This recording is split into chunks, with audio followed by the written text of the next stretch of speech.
are often touted as liberals by certain stakeholders, and we urge to end this duality.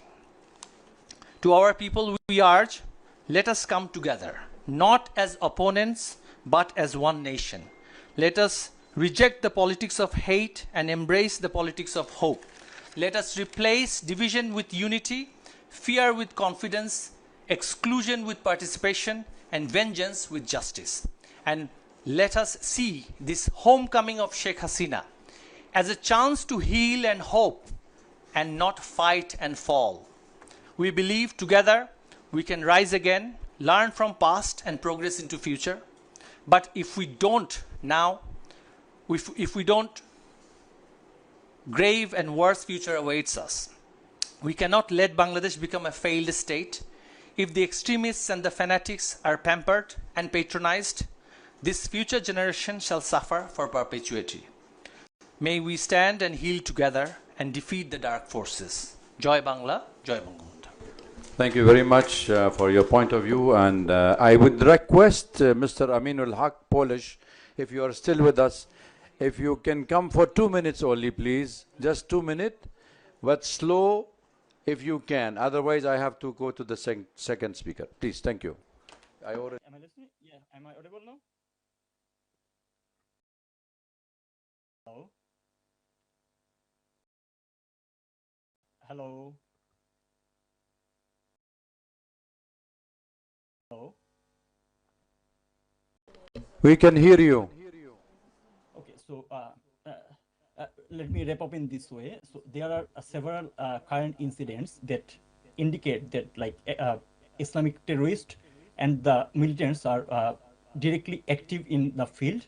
Still, government is denying the fact, and it doesn't start overnight. It starts right after 5th August 2024. Militant leaders have been bailed and released. They came to the public sphere. They have become active again. The Yunus regime did not take any sort of initiative to tackle that tackle that terrorism issues. And that is still going on. So I urge to international community so that they can come forward to look into the issue, because terrorism never confined into a national border. If Bangladesh, the terrorism cell active that confined into a national border, if Bangladesh, the terrorism cell active that much that are currently visible in the field, so that will impact not only Bangladesh, but also our regional security, as well as the Bay of Bengal, our maritime road, our business, investment, everything. So my urge to the international community and the journalists to look into the issue, because Bangladeshi media is not speaking in line, and the authority is in denial mode about the resurgence of militancy in Bangladesh that we successfully combat in 16 years of Awami League government under the leadership of Sheikh Hasina. Government is planning to dissolve like CTTC, ATU. They are the fundamental backbone of countering terrorism. So these things are happening in Bangladesh. We need international community attention in this matter. Thank you so much. Thanks for having me.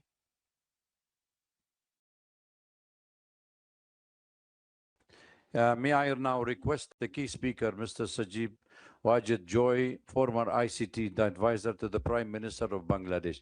Please speak slow and soft so we can hear you all. Thank you. Thank you very much, Dr. Awad, for the kind introduction. Thank you as well for the National Press Club for hosting this event. Honored to be here today. You've heard the other speakers speak a little bit about what is happening in Bangladesh and what has happened. I want to bring a few things to everyone's attention, and this is something I believe that the international community needs to focus on. First of all, you have heard the refrain again and again that about the deaths during the July-August protests of 2024. Here is what no one is talking about. You have various counts on the numbers. You have the UN number of 1,400, whereas the government number is 800 something. Who are these additional 600 people? Where did the UN get those names? Our party has written to the UN, our lawyers have written to the UN again and again, and to date, the UN has not provided any names. But more importantly, the UN only covers a period up to August 15th of 2024. But we know that the deaths continued. And what is most alarming, and this is something that I believe that the press, the international press, should really, really pay attention to. You see, the Yunus regime, one of the first things they did was pass an ordinance which became law called the Indemnity Bill, indemnifying all the protesters, everyone, blanket immunity, protecting them from any prosecution for any killings. That includes killings of civilians, that includes killings of our party members, and that includes killings of police officers. Today, the BNP government that is in power, they have ratified this ordinance, turned it into law, and this continues, which means that none of the police killings, we still don't know exactly the number of police deaths, none of the police killings can be prosecuted. So my question to you is this: are killings okay? Are killings acceptable? If you can have blanket immunity for protesters to kill police officers, to kill civilians, to kill Awami League members and leaders, then why blame anybody? That is the first issue I would like to focus on, the indemnity. I think this is something that has not been paid attention to. This is unprecedented. How can you have blanket legal protection for killings by anyone, especially killings of police officers? This is unprecedented. This is completely against all human rights, against all norms of decency. Secondly, what you have had since August of 2024, you have had thousands, tens of thousands of people behind bars, which are all now, on one hand, most of them, many of them are Awami League members and leaders. Most of them are being held without any trial, without any due process, without any bail. Many of them are elderly, in their 80s. Their health is failing. Many of them have died in police custody. Not only that, killings in police custody have continued. We have documented them. We have put them up on our websites, on our Facebook pages, full list of names, exactly when, which prison they died, under whose custody. Most of them were young. They had no reason to die. They were all killed extrajudicially by the Yunus regime, and those killings continue even today.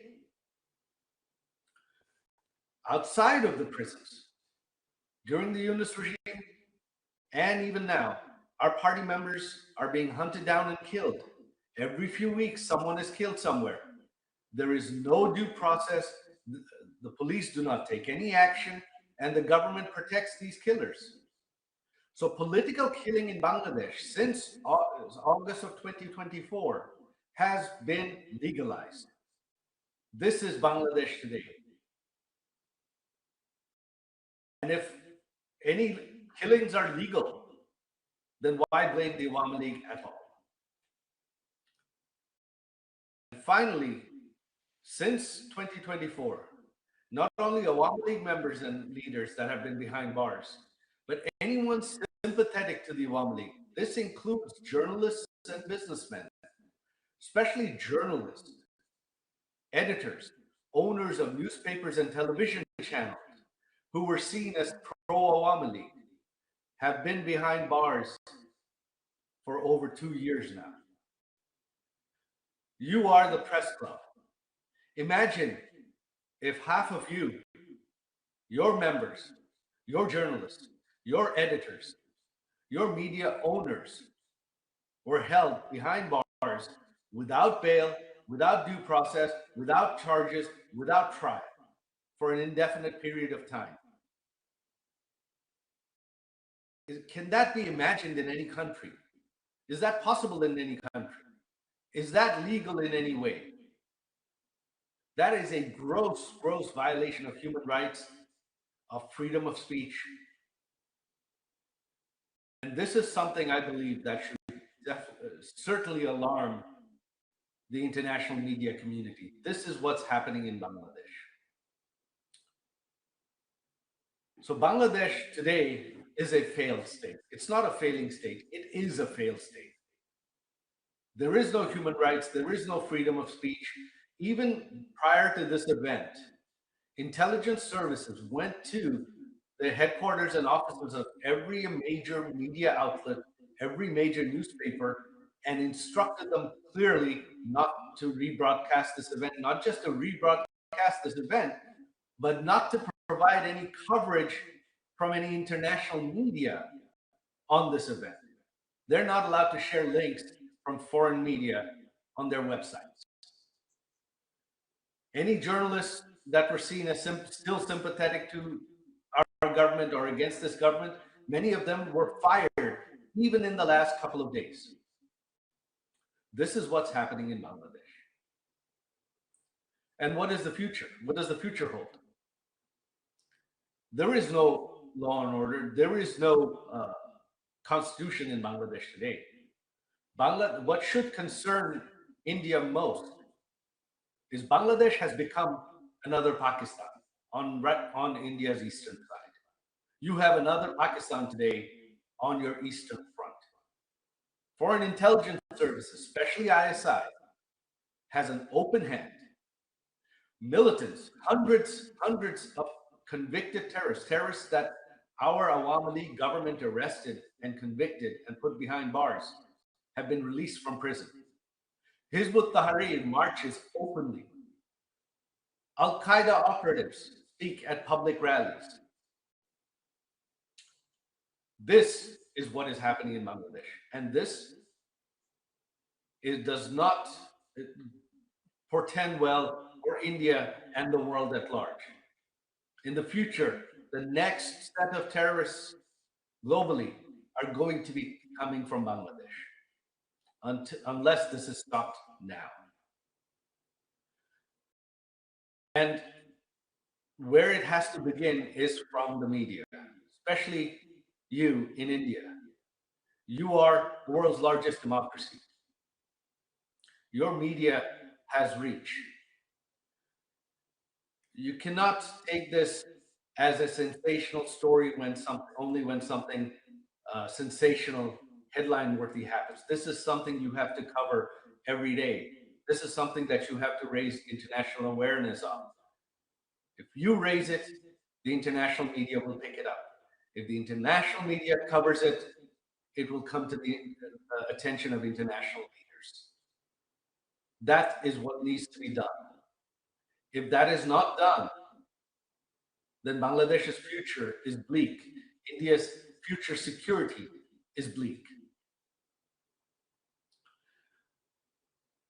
As to what the future holds, who knows?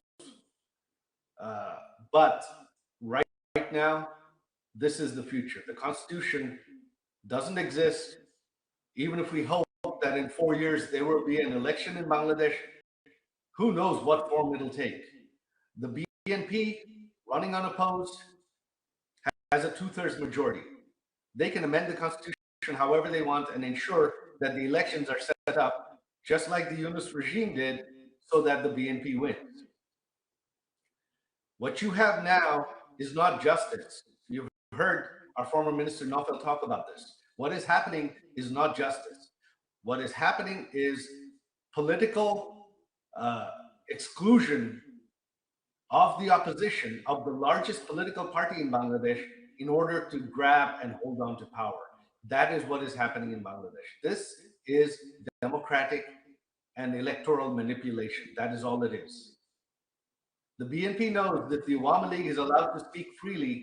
People of Bangladesh are not happy right now. The economy has collapsed in the last 2 years under the corruption of the Yunus regime, and that corruption continues today under their economic mismanagement, both under the Yunus regime and the current regime. Bangladesh is on the verge of total collapse. In a few more years, the economy will have collapsed and Bangladesh will turn into a rogue state. The time to act is now. And I urge you, the place to start is in the media. We need you to bring the world's attention to this. With that, I conclude my speech. Thank you very much. Thank you very much, Dr. Awad and the National Press Club for hosting us. Joy Bangla.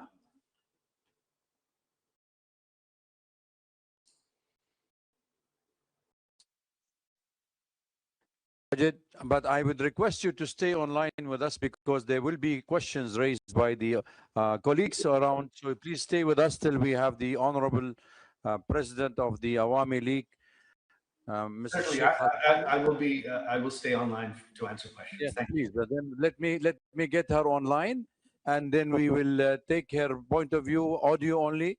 She's been with us, and Honorable former Prime Minister, could you please take the mic? The floor is yours.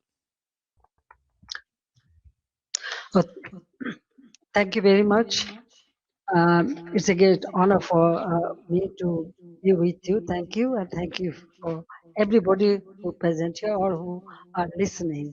Distinguished journalists, members of the Foreign Correspondents Club of South Asia, respected guests, friends of Bangladesh, ladies and gentlemen, Assalamu alaikum. I thank the Foreign Correspondents Club of South Asia for giving me the opportunity to speak to you. I also thank the journalists who continue to follow events in Bangladesh with seriousness and courage. Journalism has a duty to seek truth, especially when power tries to hide it. In difficult moments of history, that duty becomes even more important. Today, I speak not only as someone who had the honor of serving Bangladesh 5 times as a prime minister, but also as the daughter of the father of the nation, Bangabandhu Sheikh Mujibur Rahman. I speak as someone who has spent her life with the people of Bangladesh. I was forced away from my country, but I was never separated from my people. Before I speak about the present crisis, I pay my deepest homage to the father of the nation, Bangabandhu Sheikh Mujibur Rahman, to the Saline national leaders, and to the 3 million martyrs of our war of liberation. I also remember with profound grief and members of my own family, whom I lost on 15th August 1975.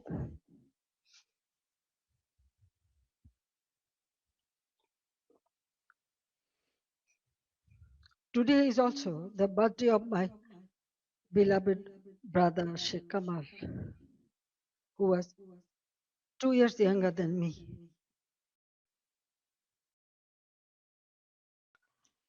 He was a valiant freedom fighter, a youth leader, a sports organizer, and a cultural activist. His life represented the courage, creativity, and patriotism of the young generation of Bangladesh. I remember him today with deep love, pain, and pride.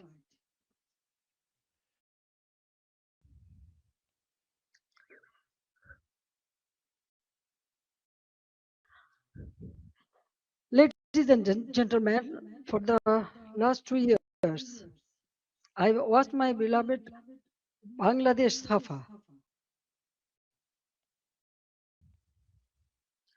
Fear has entered homes, workplaces, and campuses.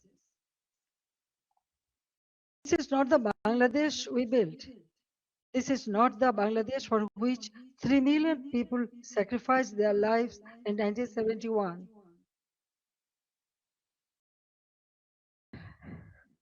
Let me begin with the truth about July and August 2024.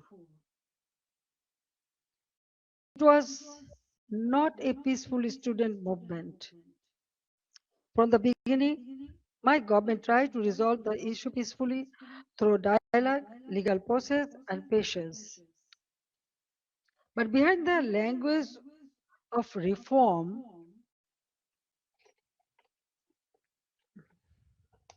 organized groups were working to turn students' demand into violent political instrument.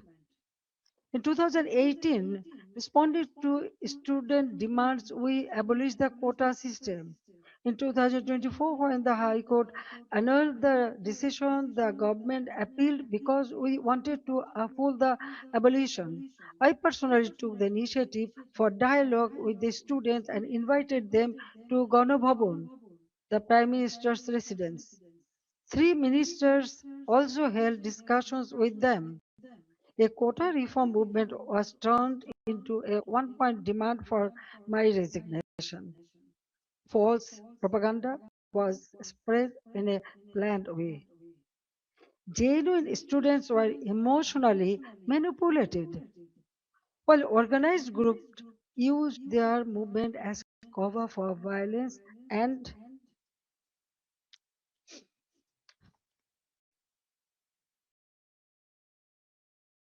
violence and regime change. Muhammad Yunus himself said this was a meticulously designed movement led by a mastermind. His own words expose the truth. It was not simply a spontaneous student protest. There was no visible or responsible leadership. Instructions were given invisibly. It was organized, directed, and used to create a path to power outside the ballot box. From July 15th, the character of the movement changed. Killings, arson, attacks, and looting began. Instead, property was destroyed. Bangladesh television was attacked and set on fire. So was different buildings like Shetu Bhavan, the Directorate General of Health Services, the EPI vaccination program building, Farmgate Metro Rail Station, flyover, Mohakali Elevator Expressway, science research facilities, the Disaster Management Office, a national database center, a COVID-19 special hospital, Bangladesh Medical University, residential hotels, industrial facilities, businesses, prisons, and including Noshingdi and other district jails were attacked, vandalized, or burned. All the terrorists, criminals were released. Awami League offices were vandalized across the country. Leaders and workers were attacked and killed. Homes of ministers and senior figures associated with my government were looted and burned. The media was also targeted. Nearly 50 media center, private television stations, and newspaper offices were attacked or set on fire. Journalists were killed. Law enforcement agencies came under organized attack. Police, Sepai, the other officers were killed and their bodies were hung from flyover. Around 460 police stations were outposted or set on fire, and in some, personnel were trapped inside buildings and burnt alive. Weapons were looted. Officers were beaten to death. According to persecuted police members, at least 3,000 personnel were killed, attacked, tortured, or subjected to serious violence. So, I ask a simple question. In such a situation, what is the duty of law enforcement? When police stations are burned, government buildings are attacked, public infrastructure is destroyed, officers are killed, and weapons are looted, does the state have no duty to protect life and property? In every country, law enforcement has a responsibility to protect citizens, state institutions, and their own lives. This is not a crime. That is the duty entrusted to them by law.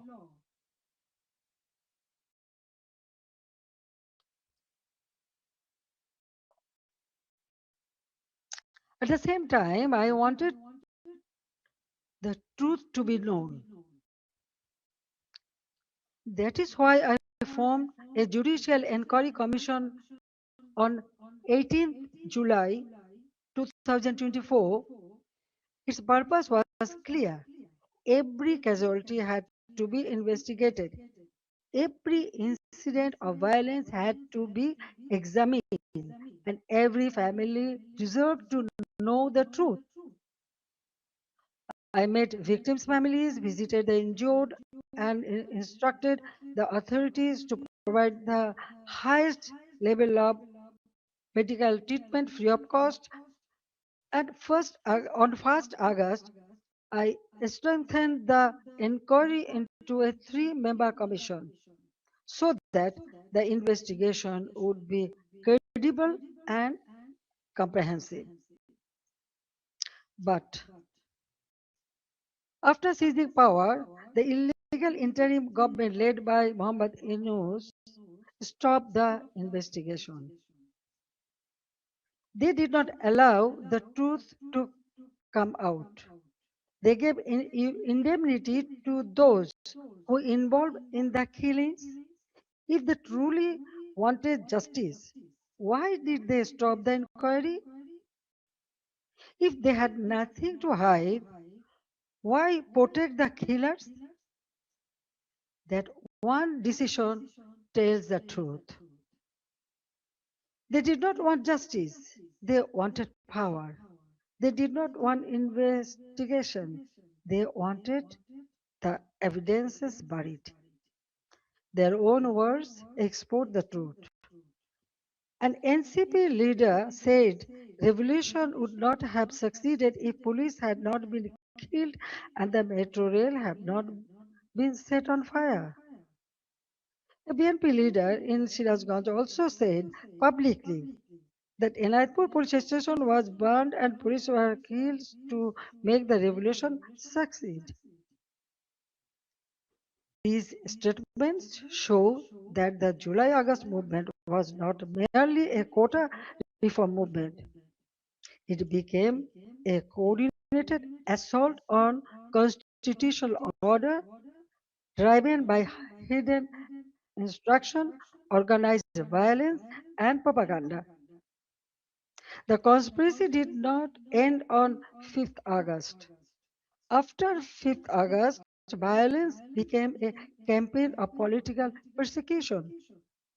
The killing that began on 16 July with the murder of Shobuz Ali, a Dhaka college student and student league activist, has not stopped. Awami League leaders and workers are being killed, disappeared, arrested, driven from their homes, and buried under false cases. At least 10,000 have been killed or disappeared. Around 650,000 have been arrested over the last 2 years. Around 3,500 cases have been filed. Namely, nearly 450,000 leaders, workers, and supporters are accused. More than 1 million others have been listed as unnamed accused. Against me, more than 600 cases has been filed. Women activists of Chhatro League, student organization, youth league, other affiliated organizations are facing abuse, humiliation, torture in custody. Many leaders and workers have also died in prison amid documented accounts of torture, denial of medical treatment, deprivation of food, negligence, and denial of basic rights. Persecution is not limited to the Awami League members of only. The member of minority community, judges, lawyers, intellectuals, cultural figures, journalists, professionals, workers, even rickshaw pullers, farmers, ordinary citizens have been attacked, arrested, or accused in murder cases. No one who stands for the spirit of the liberation war is safe. Symbols and memorials of our liberation war have been destroyed. Freedom fighters have been humiliated with garland of shoes. The historic residence of Bangabandhu Sheikh Mujibur Rahman, the Bangabandhu Memorial Museum at Dhanmondi 32 has been attacked and demolished in phases. This is not random violence.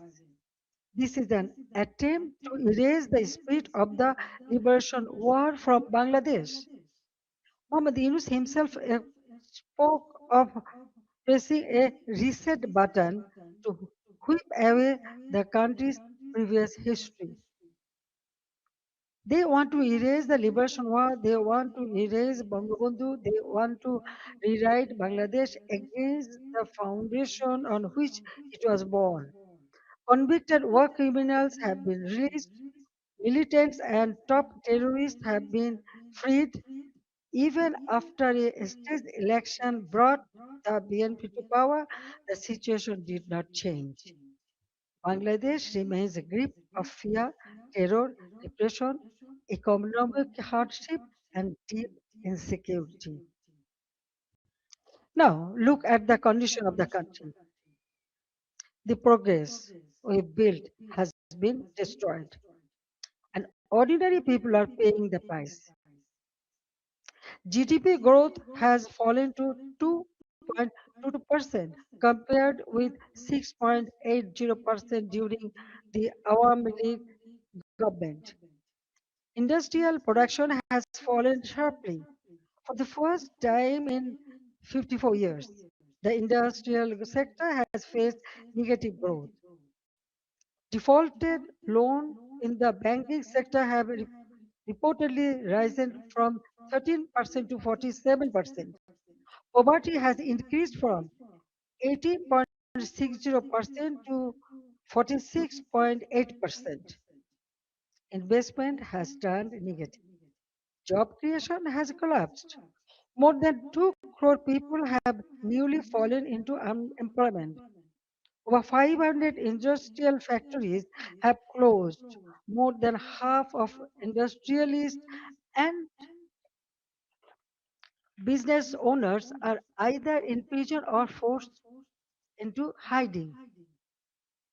The government is running by borrowing 700 to 900 crore taka from banks every day. Project cost have been increased by 50% to 250%. At the same time, militancy is rising. Women and children are facing torture, rape, humiliation. And ordinary people no longer feel secure in their own lives. Extortion, murder, kidnapping have become regular features of daily life. These are not just numbers or isolated incidents. Behind them, there is a family, a worker, a farmer, a small business owner, a mother who cannot buy food for her children, and a young person who no longer see hope. But let me also remind you what Bangladesh had achieved. The welfare of the people has always been the purpose of my politics. My father of the nation, Bangabandhu Sheikh Mujibur Rahman, gave his life for the ideal, and I have carried the ideal with full commitment. During my 5 terms as a Prime Minister, we used long term planning, sound financial management, disciplined implementation to place Bangladesh on a strong foundation. After 2008, across 16 years and 4 consecutive terms, we implemented major projects such as Padma Bridge, Metro Rail, Rupur Nuclear Power Plant, Matarbari Deep Sea Port, Karnafuli Tunnel, Bangabandhu Satellite. We maintained GDP growth between 6.5% to 7.5%. Our development projects were not vanity projects. They were part of building national capacity. Our social programs were not charity, they were investments in human dignity. We made Bangladesh stand tall.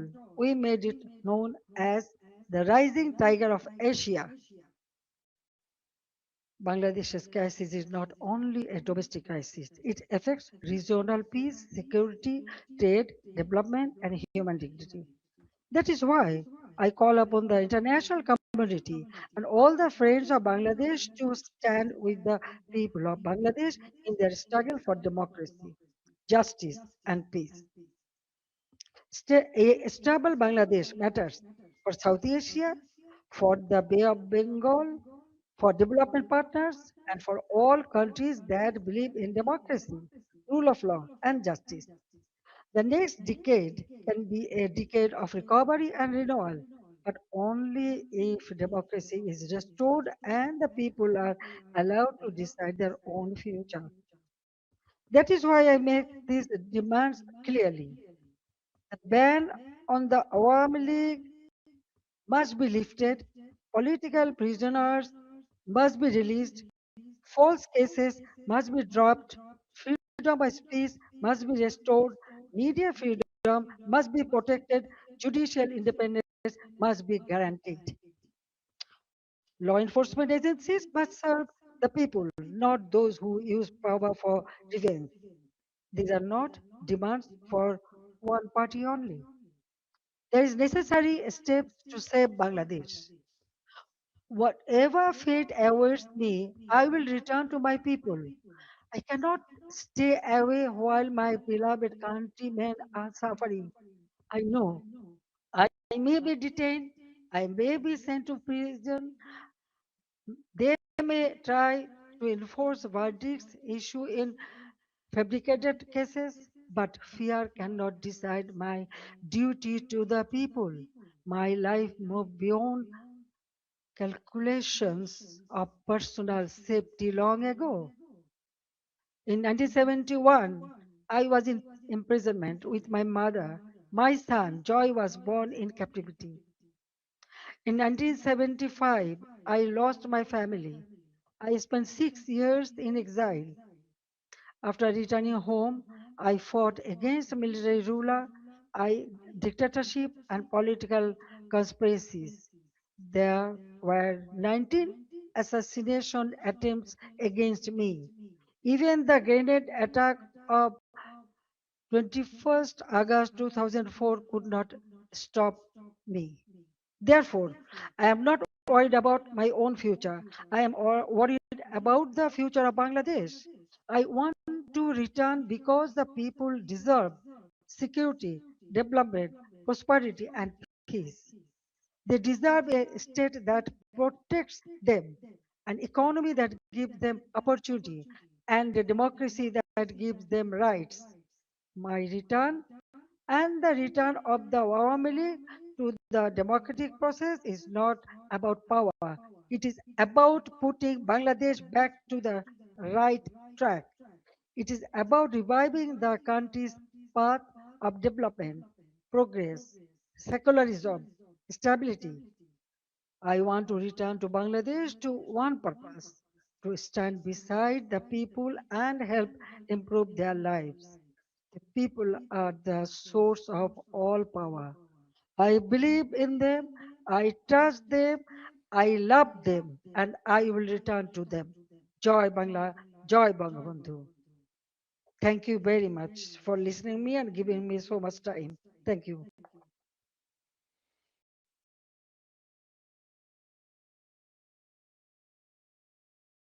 For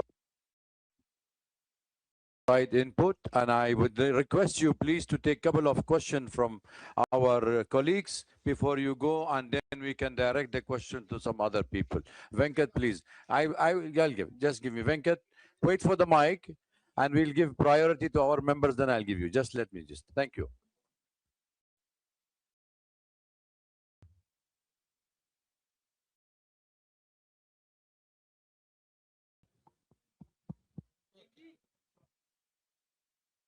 John, can you hear me? Okay. Madam Sheikh Hasina, have you decided on the date on which you're going to go back to your country? Because the present regime says the moment you arrive in Dhaka, they're going to arrest you. What are your plans if they arrest you? Have you put together any team of lawyers to defend you in a court of law? What are your plans? Thank you. Thank you very much. Actually, I was not ready to take answer, but when you ask me, after going back, they may arrest me. I'm telling you one thing. 1981, when I returned home, that time also they tried to stop me. Dia Rahman was in power, but I went there. But 1983, I was arrested.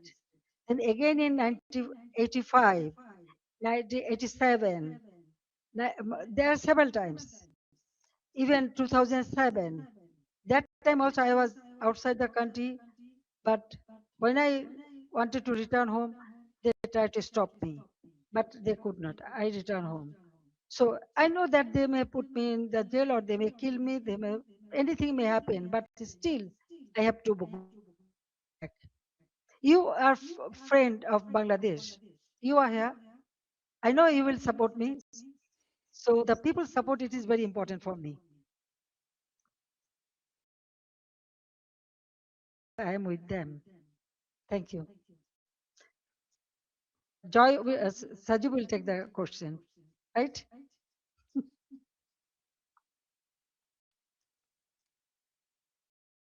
I hope Madam Hasina can answer this question. Sajib is a US citizen. The US ambassador to India has recently visited Bangladesh and expressed his confidence in Mr. Tariq Rahman's leadership.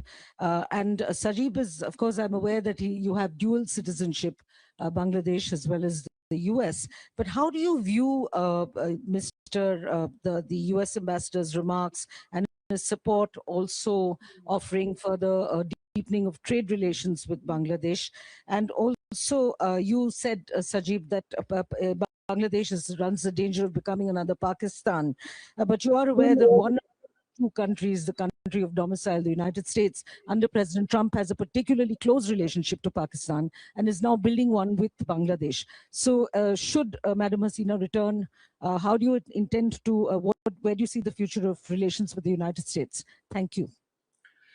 Thank you for your question. Look, the United States has its own goals. Yes, this is I'm a dual citizen. What Ambassador Gore's remarks, they are simply diplomatic remarks. That those are standard things any diplomat is going to say, and the current U.S. administration, their focus is on trade. They are not focused on democracy, human rights, any of that. Their focus is to increase trade with the U.S. No matter what. So that is what this, the policy this administration is continuing. However, as you are very familiar, in the U.S., it is a very democratic country. The government changes, policies change completely, and the U.S. has close relations with Pakistan now, but a few years ago they didn't. So this can all change very quickly.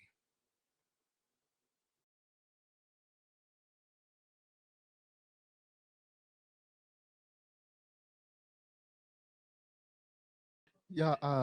Hello, this is Shaumuntok from DW. So my question is that since you want to go back to Bangladesh, all of you said that, what's your plan? How to enter Bangladesh? And have you had any conversation with the current government at any capacity?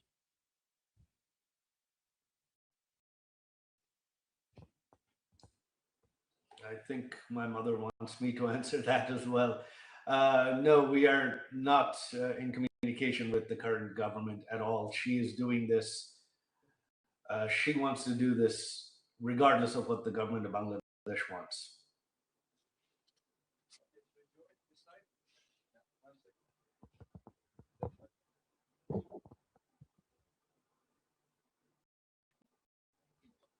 Good evening.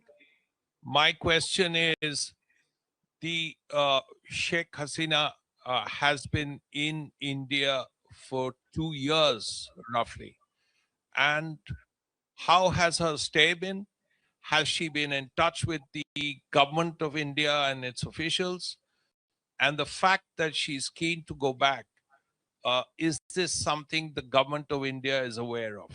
And how does the government feel? Because the Prime Minister of India in the past has said that Sheikh Hasina is my sister. Well, obviously, the fact that she wants to go back has made international headlines, so I'm sure there isn't anyone in India who is not aware. With regards to how they're treating her, they are treating her like a head of state. They are treating her very well. She's staying as with the full services and security of a head of state. They have shown her, Prime Minister Modi's government has shown her the utmost respect, and for that I am eternally grateful.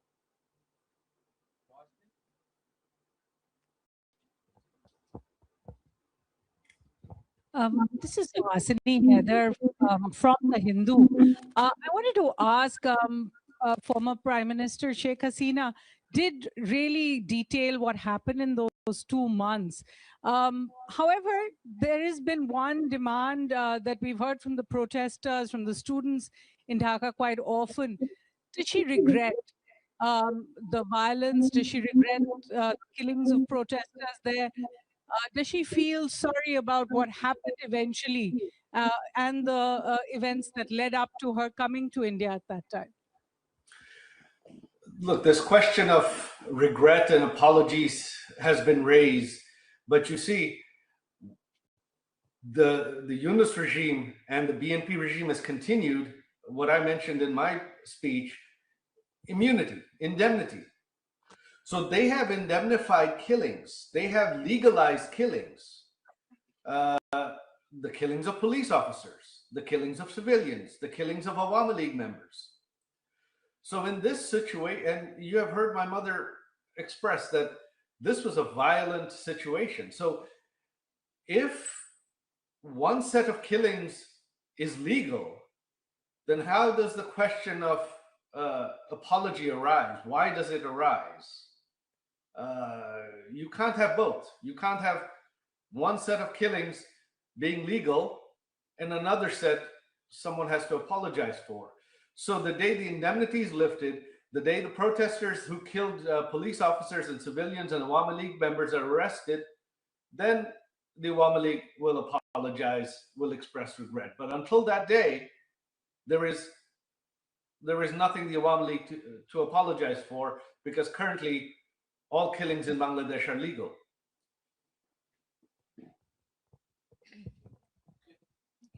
My name is Sultana Rahman. I'm from Bangla News Network. Honorable former Prime Minister, apnake salam. Maybe I'm the only journalist from Bangladesh here. I'm really excited and emotional too.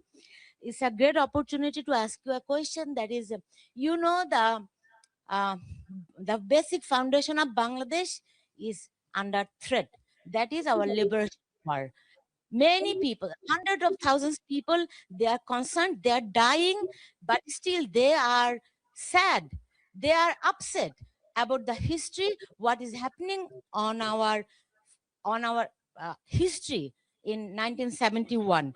And my question is to you. I talk all walks of life.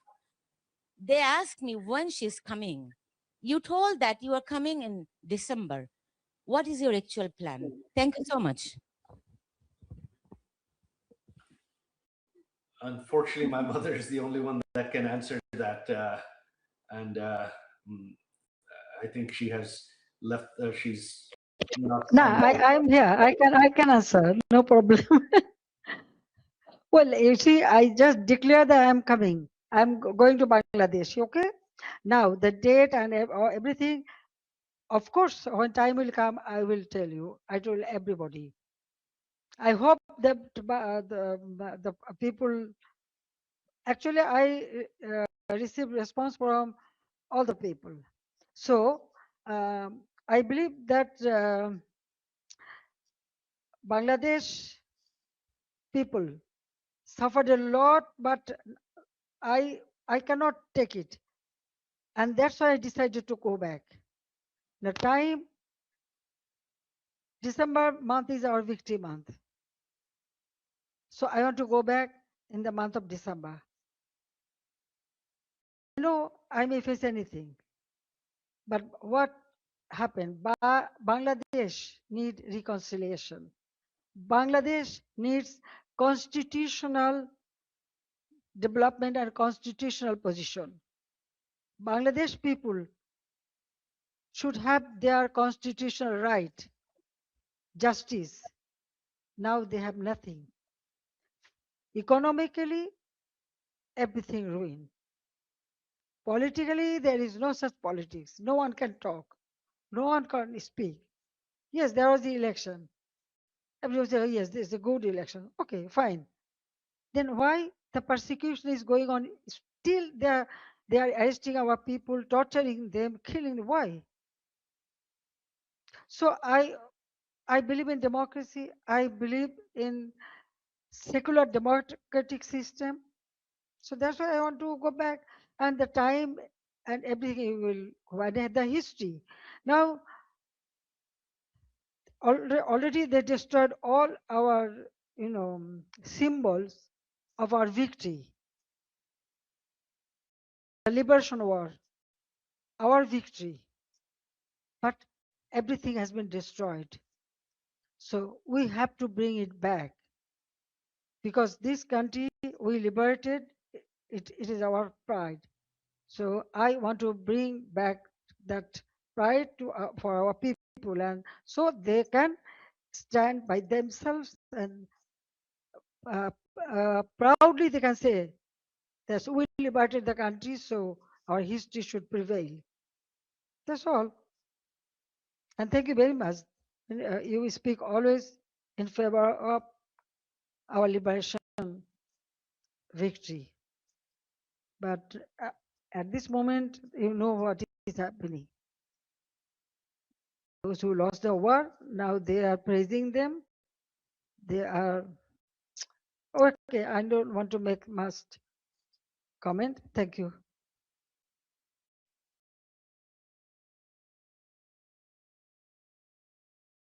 TV, you had given us an interview where you first revealed that you will be going back to your homeland in December this year.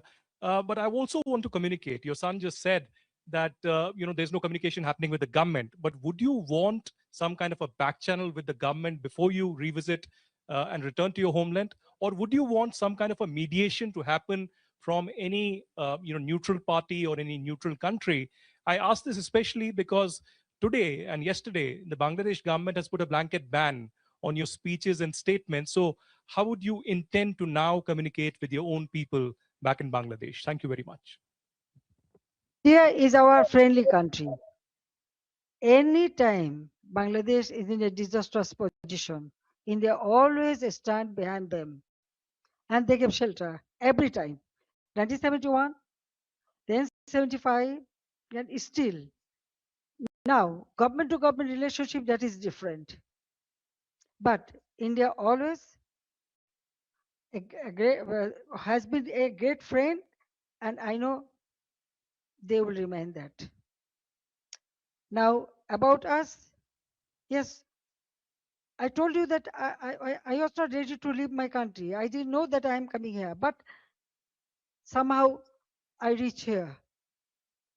One day, perhaps it will be another how I am because all our people but they brought me here. But they took shelter. Okay, so as a friendly country, they always remain as a friend. But I want to go back to my own country. So I believe that I should go. I'm going for my people. It is not the matter of government.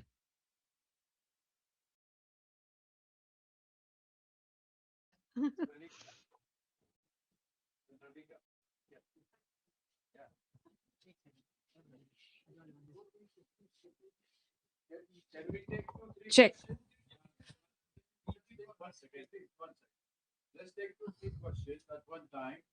Madam still with us. That will make it easy for all of us. I try to accommodate everybody, but please make it short.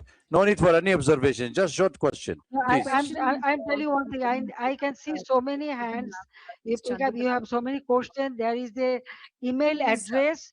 There is the Intend to email return address. back? If you Because, when do you intend to return back? Is there a specific date, and what message do you want to send to the people of Bangladesh, and how do you respond to the criticism of your government's handling of recent political unrest and protest? One more question that I would like to put out is, how do you respond to calls for also, what are your priorities for Bangladesh's economy, as you have already mentioned about it? So if you would like to respond to that. Madam Hasina, this is Ayushi Agarwal from ANI. Your party, Awami League, continues to remain banned in the country. But if the Awami League is eventually allowed to participate in elections, would you seek to lead the party again? This is Yeshi Seli from Business India. What kind of support are you expecting from people in Bangladesh? What is the percentage of people who will still support Awami League? And do you expect the youth to come out and welcome you once you decide to walk inside Bangladesh? Take 3 questions and then we'll go second round and that's it. Yeah, I've tried my best.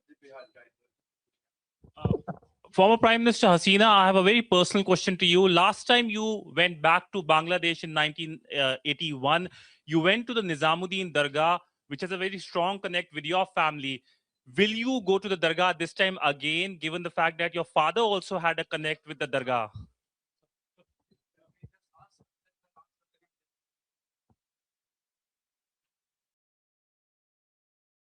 Yes, ma'am, please.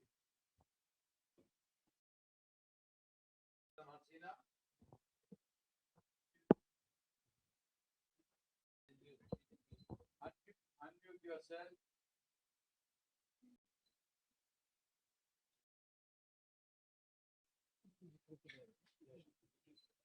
Unmute yourself, please. Anil, can you unmute her? It's from there. Both are mute. Unmute. Unmute, please. Unmute yourself, madam. You are muted. Okay. I think any other questions you wanted to raise? Because we are unable to get her online. Yes, please. Spanish TV. Yes, AP. Yeah, take the mic, please. Yeah. Yeah, there. Yeah, ladies behind you. Yeah. So, Madam Hasina, I want to ask, do you plan to surrender to the authorities and face justice, both you and the other people who have been convicted? Yes, please. Yeah, ladies here. Yeah, behind you. Sorry. Yes. Madam just Hasina, take 2-3 this is questions. Naima Basu, an independent journalist. Wanted to understand, as you said, you are aware that you're facing a death penalty. How do you plan to counter that? And also the Indian government has said that they do not endorse whatever you've said today. So what is the conversation you're having with the Indian government? Thank you. Thank you. Yes, please, yourself. Final question here. Yeah. Tripti Lahiri with the Wall Street Journal. You have said that you're willing to face prison if you are able to return. But what if the Bangladesh government denies you entry? What would you do then? I hope she's on the line to answer. Let's wait and see if she's online so we don't waste our time. Yes, ma'am, please, can you hear us? Unmute yourself. Or Mr. Saqib also, you can do it. He's gone?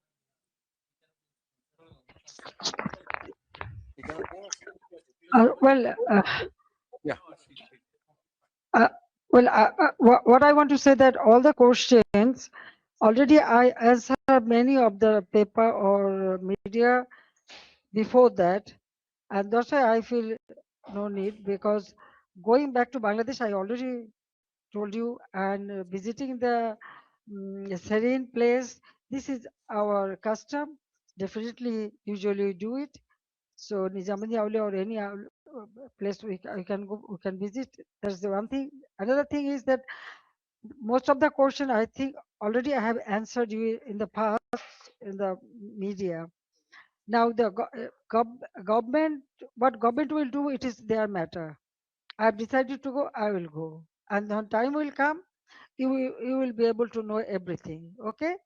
Now I think I have there is an email address. If you have more question, you can send it there, then you will get your answer. So I don't want to take much of time. So thank you very much. Thank you again for arranging all this an event. It's a wonderful place, and all of them are present here. I thank you very much for giving me this opportunity to talk to you. It's very nice to talk to you. Yeah. Thank you for having you with us today. It was an honorable meeting, and we will all enjoy it. And I'm sure that we will wish you, all of us, praying for your safe return home and goodwill for Bangladesh. I just wanted, before we end the session, to ask the minister, former Minister Muhammad Ali As-Siddiq, to acknowledge the presence of some of the Bangladeshi leaders among the audience. Please, could you please? The reporters, and you covered up the valuable issues today, from all the way to Europe, our all European, Awami League President Muhammad Nazrul Islam is here. I would like to recognize him. No, I have another person, Dr. Pradeep Ranjan Kaur from New York, from all the way. He presents here. And we want all sorts of your assistance and help to go back to Honorable Prime Minister to Bangladesh, restore the democracy and human rights. Thank you very much. Thank you very much, everybody, for coming. We will be answering. Our former Prime Minister and the President of Bangladesh Awami League will be answering all the questions through the email. Please, I think we have circulated the email, so please get in touch. Thank you. Arun, I think we all welcome you all for tea and coffee and snacks. Join us, and if you want to take any bite separately from the distinguished guests, feel free to question and ask them. Thank you for being here. It's difficult to control. Bye.